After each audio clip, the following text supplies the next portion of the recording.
Je vous invite à suivre avec nous cet élément-là, on nous signale que c'est arrivé. Pour sa deuxième sortie, la première dame de Côte d'Ivoire, Dominique Ouattara, a encore choisi la commune d'Abobo et les populations reconnaissantes lui ont réservé un accueil exceptionnel.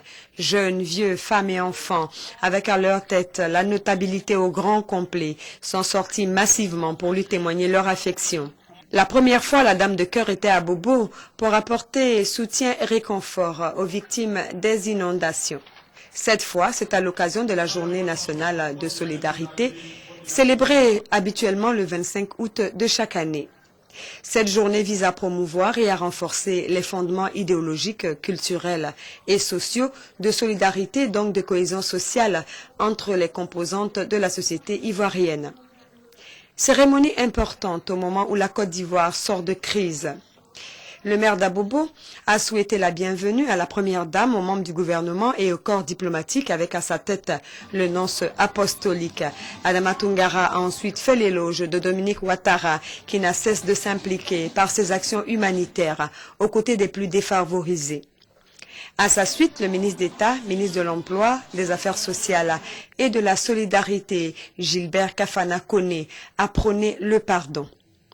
La première dame de Côte d'Ivoire a donné ses recettes pour la réconciliation nationale. Je vous invite à ouvrir vos cœurs et à agir pour notre prochain.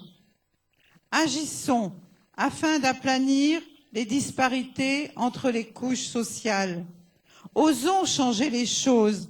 Un sourire, une main tendue, un conseil ou un repas peut avoir un impact décisif sur l'avenir de notre prochain.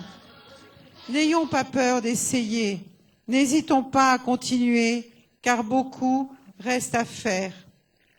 Le sentiment de solidarité de chaque Ivoirien doit aller bien au-delà des limites de sa famille, de ses amis, de sa religion ou de sa culture.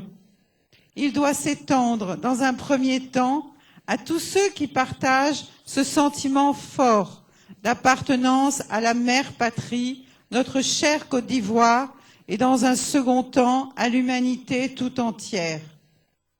Chers compatriotes, chaque individu, quelle que soit sa condition sociale, doit être pris en compte dans le tissu économique et social de notre pays pour un développement équilibré de l'ensemble de la population. C'est ainsi que nous pourrons participer à l'éclosion d'une société plus juste, gage d'une réconciliation vraie. Madame Dominique Ouattara est venue à Bobo les bras chargés de dons, le tout estimé à plus de 100 millions de nos francs. Il s'agit de 10 tricycles, de 2000 sacs de riz, de 500 cartons d'huile, des centaines de cartons de savon, de produits désinfectants, des seaux et beaucoup de cadeaux pour les tout-petits.